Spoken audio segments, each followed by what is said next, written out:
Bismillahirrahmanirrahim.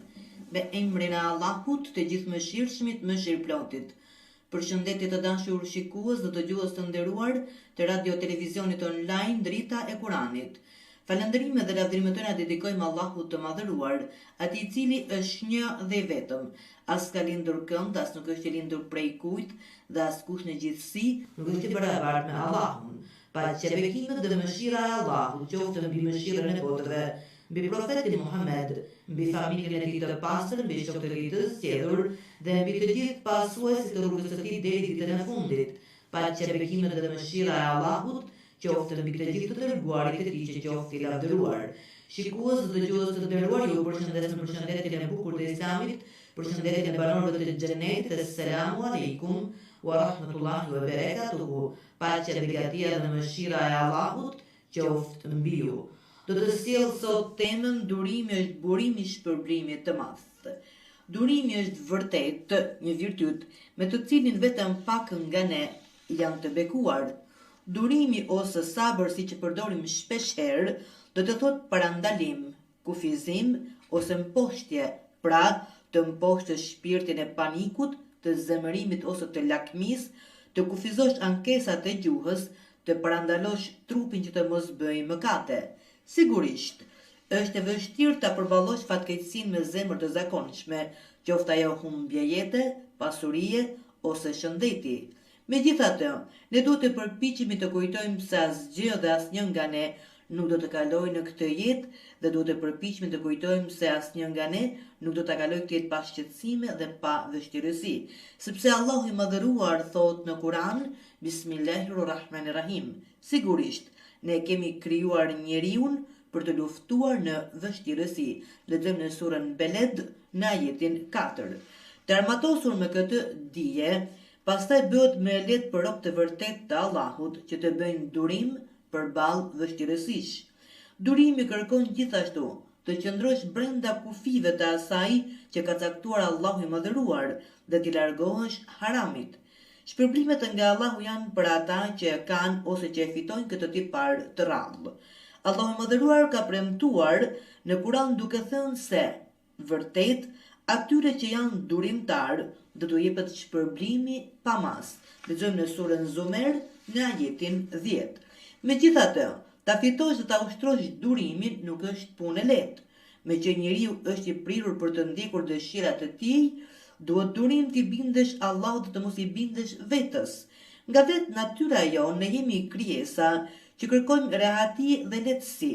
Ne nuk na pëlqen nënshtrimi, disiplina dhe puna e vështirë. Prandaj duhet durim për t'i kryer siç duhet detyrat të ndryshme me të cilat na ka dhënë Allahu i Madhëruar dhe që të kërkojmë nga ne ato detyrimet që të janë të zakonshme, pra për t'i bërë dhe mos të kalojmë tek haramet. Askush nuk dëshiron ta vërë jetën e tij në vështirësi, as në rrezik. Prandaj duhet durim për të luftuar për hir të Allahut të Madhëruar.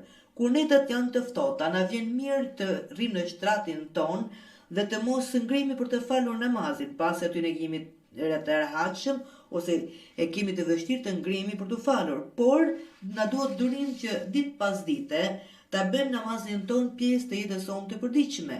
Gjumi, ushqimi dhe pasuria janë ndërthesarët më të çmuara që ne i ruajmë fort.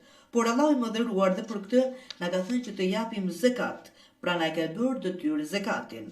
Po të na ishte lënë në dëshirën tonë, pjesa më e madhe nga ne kurrë nuk do të kishte dhënë një qindark nga pasuria e vet ose një kafshat ushqim për të vëbektit apo për ata që janë nevojtarë. Durimi na duhet gjithashtu për të luftuar kundër vetë natyrës sonë dhe për ta zhvilluar në nivelin për të cilin na ka krijuar Zoti i Madhëruar. Për këtë xhihad, pra xhihadi kundër vetes apo lufta kundër vetvetes, arma më e madhe që robi mund të ketë është pikërisht durimi. Ne duam shumë të grumbullojmë sa më shumë pasuri dhe nuk na pëlqen që ta japim nga ajo, por Allahu i Madhëruar thotë në Kur'an, dhe mundet që juve nuk ju pëlqen diçka, ndërkohë ajo është e mirë për ju, dhe ndoshta ju e doni diçka, ndërkohë që ajo është e keqe për ju. Dhe Allahu e di fundin e gjithçkaje dhe ju nuk e dini. Lexojmë në surën Bekare në ajetin 216. Durimi duhet edhe për të qëndruar larg nga gjërat e ndaluara. Ne shohim çdo ditë që shoqëria është e mbushur plot me gjëra të ndaluara, që janë vetëm një thirrje telefonike, një ngarje makine apo një klikim në internet. Por të rrish larg gjërave që Allahu i Madhëruar i ka ndaluar, duhet sigurisht durim, dhe vetëm durimi na bën ne të imposhim dëshirat tona për lakmi të paimagjinueshme. Për këtë situatë, i dërguari i Allahut, profeti Muhammed, paqja dhe bekimet e Allahut qofshin mbi të dhe mbi familjen e tij, ka thënë: bota është burgu i besimtarit dhe xheneti i jo besimtarit.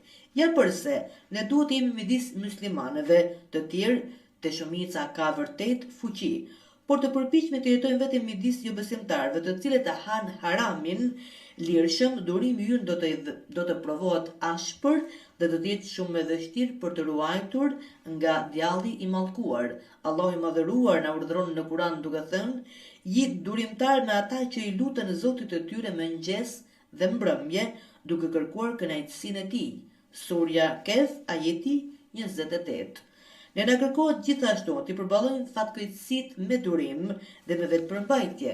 Kur të na thonë për një humbje, që në fillim të reagojmë me durim dhe të mos jemi prej atyre që zemërohen, të kemi pak panik dhe qësimi ju të mos jetë aq shumë i madh sa të humbim gjithçka.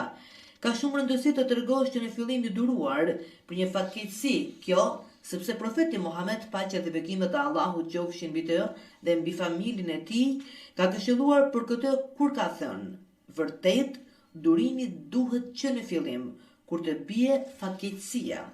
Fatkeqësitë janë veç se prova nga Allahu i Madhëruar. Pra, vetëm të provat dhe të sprovat është gëzimi i vërtet dhe shija e ëmbëlsisë së besimit apo të imanit.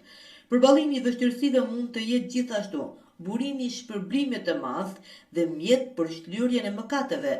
Allahu i Madhëruar thot në Kur'an dhe ne sigurisht do t'ju sprovojmë me ndonjë frikë, me uri, me humbi nga pasuria, nga jetët, edhe nga frutat, por jepu si hariq durimtarëve, të cilët kur i godet ndonjë fatkeqësi thonë: te Allahu jemi dhe vetëm tek ai do të kthehemi. Të tillë janë ata që kanë bekimet dhe mëshirën e Zotit të tyre, dhe të tillë janë ata që janë të udhëzuar në rrugë të drejtë. Sure Bekare, ajeti 155 deri tek ajeti 157. Kurse dërguari i Allahut, profeti Muhammed, paqja dhe bekimet e Allahut qofshin mbi të dhe mbi familjen e tij, ka thënë: nuk ka asnjë fatkeqësi që t'i bjerë muslimanit, madje edhe sa shpimi i një gjembi me të cilin Allahu të mos ia shlyejë gjunahet, pra mëkatet e tij. Ne si musliman duhet të përpiqemi të kujtojmë se asgjë nuk zgjat përgjithmonë. Çfarëdo vështirësie që mund të na ndodh do të kalojë, sepse Zoti i Madhëruar ka premtuar në Kur'an duke thënë: e padyshim, pas vështirësisë vjen lehtësimi. Vërtet, thot Zoti, pas vështirësisë vjen lehtësimi.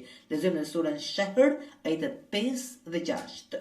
Atëherë, le të përpiqemi të jemi si ata rob të durimtar të Allahut të Madhëruar, të jemi si profeti Ejub alayhis salam, i cili u drejtua Allahut me këtë lutje që përmendet në Kur'an: më ka zënë vërtet e keqja, por ti je më mëshiruesi ndër mëshiruesit. Lexojmë në surën Anbiya në ajetin 83.